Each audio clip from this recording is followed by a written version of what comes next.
Uma das nossas atribuições como assessoria jurídica do sindicato é justamente orientar juridicamente o sindicato com relação aos seus posicionamentos, com relação às suas posturas e com relação às suas manifestações. Justamente por isso, só ver, o slide aqui já está à disposição. Justamente por isso, nós vamos fazer uma breve fala sobre a proposta de reforma administrativa, só que aqui não consta, sobre a proposta de reforma administrativa, já que, de uma forma ou de outra não, de uma maneira bastante absoluta, ela vai impactar o magistério público brasileiro. Melhor dizendo, se aprovada a reforma administrativa, o serviço público vai acabar. E isso não é uma fala catastrofista, isso não é uma fala demagógica, isso vai ser provado justamente pelos argumentos que eu vou colocar aqui agora. Eu preparei alguns slides trazendo apenas algumas alterações que são propostas pela Emenda Constitucional número 32 de 2020. E por que é importante isso, senhores? Por que é importante isso, senhoras e senhores? Porque essa PEC, número 32 de 2020, PEC é proposta de emenda constitucional, projeto de emenda constitucional. Esse projeto de emenda constitucional muda vários dispositivos referentes à administração pública brasileira. Foi apresentado lá em 2020, justamente em função das dificuldades de ser aprovada no Congresso Nacional, ela foi engavetada, porém agora ela está voltando com força. E, diante do resultado, do primeiro turno das eleições, especificamente do Poder Legislativo, existe sim um risco significativo desse projeto de emenda constitucional vir a ser aprovado. E repito, se isso acontecer, será o fim não apenas do magistério, mas do serviço público como um todo. Antes de começar a falar propriamente do mérito da reforma, eu devo dizer que é difícil nós mensurarmos as consequências práticas, caso ela seja aprovada, porque ela é tão ruim. Ela foi construída por pessoas ou que são iletradas, não apenas do ponto de vista jurídico, mas também do ponto de vista cognitivo. Ou então pessoas absolutamente de índole duvidosa, porque querem fazer isso justamente para tornar dúbia a interpretação da Constituição, para trazer dificuldade para a sua aplicação. É muito difícil de entender o que está escrito aqui. Existem contrassensos, existem expressões que são colocadas de maneira duvidosa, de maneira vacilante. Justamente por isso, a dificuldade que nós temos de fazer uma interpretação precisa quanto às consequências de uma eventual aprovação desse projeto de emenda constitucional. Porém, algumas coisas ficam absolutamente claras. Algumas coisas desse projeto de emenda constitucional ficam absolutamente claras e justamente por isso é importante que nós tenhamos muita cautela e sejamos muito aguerridos para combater isso daqui. Alguns pontos referentes a essa reforma administrativa eu já trouxe aqui em pequenos tópicos. É claro que eu vou ser um tanto quanto superficial, me permitam ser superficial, porque eu quero justamente ser claro o suficiente. Eu trouxe aqui os que tocam ao serviço público. Existem outras alterações mais estruturais, as quais eu não vou abordar aqui, já que são assuntos muito mais técnicos e eu não quero trazer tecnicidades. O primeiro ponto, e vejam a sutileza da coisa. O primeiro ponto mencionado pela emenda constitucional, pelo projeto de emenda constitucional, é a inclusão dentre os princípios da administração pública do princípio da subsidiariedade. Vejam a sutileza. O que significa o princípio da subsidiariedade? Significa que a administração pública deve ser subsidiária em relação à iniciativa privada. O que significa isso? Significa que o poder público só vai adentrar quando a iniciativa privada não for suficiente para ela prestar o serviço. Na prática, isso significa que o serviço de educação pública vai ser delegado à iniciativa privada. Ao invés de termos escolas públicas com professores públicos contratados, nomeados, ocupantes de cargos efetivos, concursados com estabilidade, nós teremos entidades privadas contratadas pelo poder público ou não, para fornecer esse serviço à coletividade. Eis a ideia de subsidiariedade. A ideia de subsidiariedade, ela vem muito ligada à ideia de privatização. A ideia é privatizar para a iniciativa privada para o que o Estado seja meramente um subsidiário. Tudo bem, vamos adiante. Uma outra disposição, está lá no artigo 37, que é muito preocupante, é a transformação dos cargos em comissão em cargo de liderança. O que é um cargo em comissão? O cargo em comissão é aquele cargo de livre nomeação e exoneração, né? É aquele cargo de confiança, como você tem hoje. Serve para 3 atribuições: atribuições de direção, chefia e assessoramento. Ou seja, o cargo em comissão é para o cargo de secretário, é o cargo de chefe de departamento, é para os cargos, portanto, que são da confiança do gestor público. Estima-se hoje em dia que os cargos em comissão sejam 14% de todo o serviço público. Só que agora foi criado, né, querem criar cargo de liderança. O que é cargo de liderança? Eu não sei. O projeto de emenda constitucional, professora, não define o que é cargo de liderança.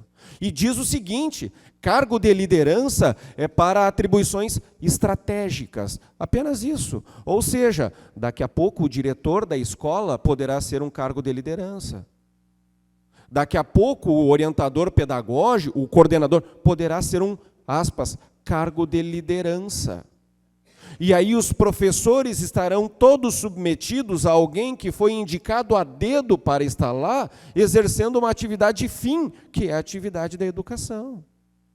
Então vejam a dificuldade disso. E mais, nós vamos dar um cheque em branco para o gestor público, seja o prefeito, seja o governador, seja o presidente, nomear quem quiser para cargos de liderança que, repito, não serão específicos para atribuições de chefia, direção e assessoramento. Poderão ser colocados em quaisquer atividades consideradas estratégicas. Eu vou adiante. A reforma administrativa, tal qual proposta, ela vai acabar com as férias por período superior a 30 dias por ano. Não tem mais. Ou seja, o magistério, que nós sabemos, tem 45 dias de férias anuais, acostumem-se com apenas 30 dias de férias. E isso vai abranger, inclusive, o terço de férias. Sabemos que o terço de férias abrange 45, de acordo com o que deveria ser correto, porém, agora serão apenas 30 dias. Está na Constituição e estará na Constituição, caso seja aprovado. Mais do que isso, os adicionais de tempo de serviço também serão todos extintos, né? E aí a gente pega anuênios, triênios, quinquênios, a gratificação por tempo de serviço de 15%, 25%, acabou. Não tem mais. Na prática, o professor vai sair da carreira ganhando a mesma coisa que ganhava quando entrou. Nós vamos ver depois que as próprias progressões funcionais por tempo de serviço, elas também serão extintas. Vamos adiante. Licença-prêmio também será extinta. A licença-prêmio também será extinta. Temos outras aqui situações. A progressão ou a promoção baseadas em tempo de serviço serão extintas. Ou seja, como eu mencionei, nós temos um grande desestímulo ao próprio pertencimento na carreira, uma vez que não há qualquer tipo de ganho financeiro pela permanência na carreira. E aqui eu não estou falando apenas do magistério. Aqui eu estou falando de todas as carreiras ligadas ao serviço público, mas aqui ainda não é o mais grave. Agora nós chegaremos ao mais grave. Tem coisa. Só que vejam só, as coisas mais graves, elas são um pouquinho mais sutis. Aqui, no artigo 37, caput, nós teremos que é extinta, acaba a proibição da acumulação de cargos em empregos públicos. Vou explicar. Hoje, De acordo com o artigo 37, inciso 16 da Constituição, é proibida a acumulação de cargos ou empregos públicos, excetuados 2 cargos de professor, ou cargo de professor mais um cargo técnico, né? Isso aí eu acho que, inclusive, é de conhecimento de muitas de vocês. Só que agora vai acabar. Ou seja, se tornará possível, como acontecia lá nos anos 70, nos anos 60, nos anos 80, que seja servidor, seja lá o que for, do Banrisul, e também professor, e também servidor do município, será possível a acumulação de 3, 4, 5 empregos públicos. E nós veremos daqui a pouco que a regra de concurso público ela vai acabar. Ou seja, por indicação política, o servidor público ele poderá licitamente ocupar 3, 4, 5 cargos públicos e, obviamente, não trabalhar em nenhum deles. Apenas os tidos como carreiras de Estado não poderão acumular. Aí vem uma pergunta das senhoras e dos senhores, mas, afinal de contas, o que são carreiras de Estado? Não sei. Não sei porque a própria redação da emenda não especifica o que são carreiras de Estado. Repito, ela é propositalmente mal escrita, justamente para trazer dubiedade na sua interpretação. Vejam só, quem já estudou a Constituição, principalmente para o concurso público, inclusive, né, sabe que nós temos cargos em comissão e cargos efetivos. Os cargos efetivos, nomeados mediante aprovação em concurso público, cargo em comissão de livre nomeação ou exoneração. Tá bem, olhem o que nós teremos agora. Nós teremos cargos com vínculo por prazo determinado. Alguém aqui se lembra dos extranumerários que tinha antigamente? O que eram os extranumerários? Eram aqueles nomeados sem concurso público. Não mais, porque a Constituição hoje proíbe. Como é que acontecia antigamente nos anos 70 e 80? Como é que acontecia? Tinha servidores efetivos? Tinha, né? 30%. O resto eram extranumerários. O que são extranumerários? Os temporários. Eram os temporários. Só que eram temporários que acabavam permanecendo a vida inteira no serviço público. Porque a Constituição, na época, permitia. E eles querem voltar isso agora. Senhoras e senhores, eu fiz a estatística. Em 1987, antes de entrar em vigor a Constituição atual, 70% dos servidores públicos brasileiros eram extranumerários. Ou seja, eram temporários que acabaram sendo jogados no serviço público e adquiriram estabilidade depois disso. Isso vai voltar. Isso vai voltar. E observem, esses com vínculo por prazo determinado, eles adentrarão ao serviço público sem concurso público. Poderá acontecer aquilo que acontecia antigamente, principalmente no tempo da Primeira República. Eu gosto muito de falar da história. Na Primeira República tinha a figura das derrubadas. Mudava um governo, derrubava tudo, entrava outro. Mudava o governo, entrava, derrubava tudo. Pois bem, com exatamente o que nós teremos. Observem, além dos cargos com prazo determinado, que antigamente eram chamados de temporários, nós teremos aqueles cargos com vínculo por prazo indeterminado. Esses serão os tais efetivos hoje. Porém, senhoras e senhores, esses com prazo indeterminado, eles não terão direito à estabilidade. Significa o seguinte: se o prefeito, se o secretário, se o diretor da escola não for com a cara de algum ou de alguma de vocês, poderá mandar para a rua. E, ao mandar para a rua, pode simplesmente contratar um por prazo determinado depois para substituir. Olhem só, manda para a rua aquele que é efetivo, contratado por prazo indeterminado, depois substitui por alguém por prazo determinado, um temporário. É a precarização do serviço público. Vou adiante. Nós teremos ainda os cargos típicos de Estado. E aí, mais uma vez eu digo, não sei o que é um cargo típico de Estado. Não está bem descrito. Costumeiramente, se atribui cargos típicos de Estado a promotor de justiça, membro do Ministério Público, magistrados, nem exército, porque o exército não entra aqui. Aqui são servidores civis. Então não se sabe o que querem dizer com cargos típicos de Estado. Não traz essa emenda qualquer tipo de esclarecimento. É justamente para fomentar a dúvida. Vamos adiante. Apenas, sim, e os cargos de liderança e assessoramento, que, repito, poderão desempenhar quaisquer atribuições, sejam atribuições de chefia, sejam estratégicas. Olha, o que são funções estratégicas? Eu não sei, a própria emenda não esclarece o que são essas atribuições estratégicas e, portanto, fica o poder executivo livre para nomear quem bem entender como cargo de liderança ou assessoramento. Vou adiante. O artigo 41 vai dizer que apenas os cargos típicos de Estado terão direito à estabilidade. Repito, não sei o que são esses cargos típicos de Estado, mas tenho a impressão de que professores, membros do magistério, não estarão incluídos nessa classificação, né? E aí, em tempos de escola sem partido, em tempos de qualquer outra forma de coação, existe a possibilidade significativa de professores virem a perder seus cargos, seus empregos, por muito menos do que nada.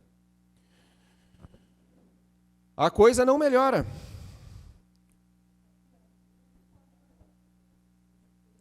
Vejam só. É extinta a obrigatoriedade do regime estatutário no serviço público. Olhem só. É extinta a obrigatoriedade do regime estatutário. Apenas a título de esclarecimento, hoje nós temos dois regimes de trabalho no serviço público. Nós temos o regime seletista, né, típico das empresas públicas, sociedades de economia mista, e o regime estatutário. O regime seletista não tem estabilidade. Quem é empregado público seletista pode ir para a rua, sim. E o que se está querendo é que na administração pública direta, nos municípios, no Estado, também tenham seletistas. Vejam a dificuldade, o fracionamento que vai haver dentro da própria carreira do magistério. Dentro do magistério teremos ocupantes de cargos com vínculo determinado, ocupantes de cargos com vínculo indeterminado, e também seletistas, ou seja, será fracionado. Como é que vamos organizar as demandas? Como é que vamos organizar as pautas, as reivindicações? São tantas situações jurídicas distintas. Pois bem, haverá a possibilidade, portanto, de contratação de seletistas, professores seletistas daqui para frente. Muito bem. O regime de previdência dos servidores ocupantes de cargo, o regime de previdência para servidores, né, o RPPS, Regime Próprio de Previdência para Servidores Públicos. Servidores públicos têm um regime de previdência separado. Inclusive, a forma de atualização do valor dos benefícios é bastante diferente daquele pago pelo INSS, são regras distintas. Aqui, só esses com prazo determinado entram no regime de previdência de servidores públicos. E acreditem, senhoras e senhores, qualquer prefeito vai preferir contratar professores por prazo determinado, temporários. Encheu o saco, manda para a rua. Traz outro, coloca no lugar. Vou fazer concurso público para quê? Se eu posso colocar a esposa do vereador, se eu posso colocar o filho do deputado, se eu posso colocar o meu cabo eleitoral. Então, vejam, nós teremos não apenas um prejuízo aos servidores públicos, mas ao serviço público como um todo. Isso aqui é a destruição da administração pública, é a destruição total e completa. Ademais, quem tiver em qualquer chefia de poder executivo com essa máquina na mão, nunca mais sai. Podendo nomear por prazo determinado, e aí depois o prazo se prorroga, e depois se prorroga, e depois se prorroga, como acontecia. Nos anos 80, quantos adquiriram estabilidade depois da Constituição? Depois de ter passado décadas e décadas no serviço público. Vou ainda adiante. Aqui, no artigo 37A, nós temos a oficialização da possibilidade de firmação de instrumentos de cooperação entre a administração pública e a iniciativa privada. Isso aqui é uma bobagem bem grande, não há necessidade disso, porque já existe essa possibilidade, inclusive existe na área da educação, né? O Instituto São José, nós sabemos que é uma parceria entre a iniciativa privada e as administrações públicas municipal e estadual, se eu não me engano, né? Estado também, sim. Pois bem, só que agora a Constituição quer estimular isso, quer oficializar isso. E aí, vejam, dentro em breve, para um prefeito, será muito mais barato comprar bolsas de estudo numa escola particular do que simplesmente manter uma escola pública. Será muito mais fácil fazer uma parceria público-privada com uma instituição como Croton, como qualquer rede dessas de, aspas, educação, do que estabelecer escolas e faculdades e universidades. Aqui eu já estou falando em todos os âmbitos, né? E isso aqui poderá, né, se refletir também na área da saúde, na área da assistência social, em todas as áreas que são essenciais para a rigidez da sociedade. Então, o que eu vejo, isso sem contar a já mencionada inabilidade, não sei se inabilidade ou confusão proposital com que foi escrita esse projeto de emenda constitucional, que, de fato, torna muito perigosa a sua aprovação. Essa alegação de que ela se aplica exclusivamente para os que entrarem no serviço público daqui para frente, ela é um engodo. Vou explicar por quê. Com relação à estabilidade, aí sim, quem é estável hoje, permanece estável hoje. Direito adquirido não se perde, tudo bem. Porém, a questão das férias se perde sim. Da licença-prêmio, as gratificações, essas se perdem sim. Mais do que isso, no momento em que nós temos uma pluralidade de regimes de trabalho dentro de uma única categoria, dentro dos professores, nós temos uma pluralidade, seletistas, temporários, efetivos e ainda os terceirizados. A possibilidade de reivindicação, ela cai muito. Então, pedir reajuste vai ser impossível. Porque o governo simplesmente vai dizer, bom, vou dar reajuste por quê? Então vou mandar os alunos para aqueles outros terceirizados lá que são mais baratos. E assim sucessivamente. Então, de qualquer forma, é perigoso, mesmo que não se aplique integralmente aos que já são servidores. Vejam só.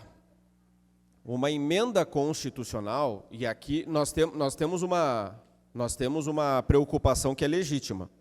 Uma emenda constitucional, para ser aprovada, ela precisa da concordância de 3/5 do Congresso. 3/5 do Congresso. Então, nós temos 513 deputados, nós precisaríamos, então, de em torno de 300 deputados, 300 e alguma coisa. Aqui nós temos outro problema.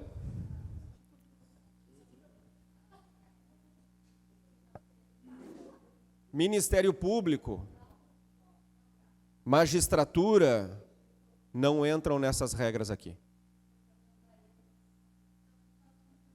Ministério Público e magistratura não entram nessas regras aqui. Então, o que eu vou dizer? É uma situação que realmente nos coloca numa sinuca de bico. Eu vou falar em termos jurídicos, não necessariamente quanto ao mérito da situação. Um dos direitos adquiridos é justamente a irredutibilidade de remuneração. Porém, todavia, contudo, entretanto, nosso Poder Judiciário entende que essa irredutibilidade ela é nominal. Ou seja, se ganha título de vencimento 2.000, o vencimento não pode diminuir. Porém, outras parcelas que sejam redutíveis, elas podem ser retiradas. É exatamente isso. O que eu quero dizer? Eu quero dizer que, sim, há uma redução, eu considero essa redução inconstitucional, mas essa não tem sido a posição do Poder Judiciário quanto a isso. Agora, com relação à estabilidade, aí eu creio que seja uma resposta diferente, porque não há uma interpretação dúbia com relação a isso, porque estabilidade está prevista na Constituição no momento em que tomaram posse nos cargos e, portanto, sim, aí já há a aquisição de um direito. E a própria emenda constitucional, ela ressalva isso. Então, neste ponto, pelo menos, podemos ficar um pouquinho mais seguros, neste sentido. Podem, mas não é interessante porque se mexer tem que voltar toda a tramitação e aí é uma série de... Sim, mas podem.